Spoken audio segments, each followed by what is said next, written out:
زندگی میں کبھی لگتا ہے کہ مال مل رہا ہے، رزق بھر رہا ہے، لوگ عزت کر رہے ہیں، تو ہم سوچتے ہیں شاید اللہ مجھ سے راضی ہو گیا۔ قرآن ہمیں ایک عجیب سا راز بتاتی ہے، ہر برکت رحمت نہیں ہوتی، کبھی کبھی امتحان بھی ہوتی ہے۔ اللہ ہمیشہ دیکھ کر پرکھتا ہے اور کبھی کبھی روک کر بھی۔ قرآن میں اللہ تعالیٰ فرماتے ہیں کہ جب اللہ انسان کو آزماتا ہے تو کبھی اس سے مال و دولت دے کر بھی پرکھتا ہے۔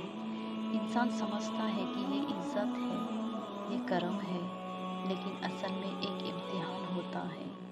جب رخصت سے پیسے آتے ہیں، جب دنیا وجہ بنتی ہے مسکراہٹ کی، تو انسان کے دل میں تکبر کا دانہ اگ سکتا ہے، اور اللہ دیکھتا ہے کہ بندہ شکر کرتا ہے یا بھول جاتا ہے۔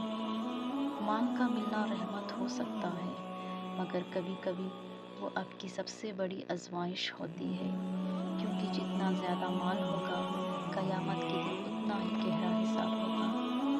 لوگ سمجھتے ہیں کہ فقر بری بات ہے، لیکن کبھی کبھی فقر ہی انسان کو اللہ کے قریب لے آتا ہے۔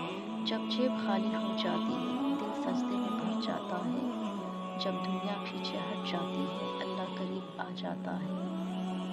اللہ تعالیٰ نے کہا، میں جسے چاہوں کھلا رزق دیتا ہوں اور جسے چاہوں محدود کرتا ہوں۔ یہ دونوں حالت نا احسان بھی نہیں، یہ صرف اور صرف امتحان ہے۔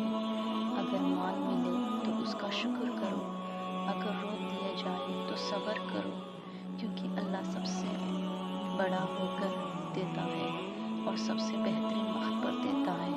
جو صبر کرتا ہے اس کے لیے برکت ہوتی ہے، اور جو شکر کرتا ہے اس کے لیے رحمت ہوتی ہے۔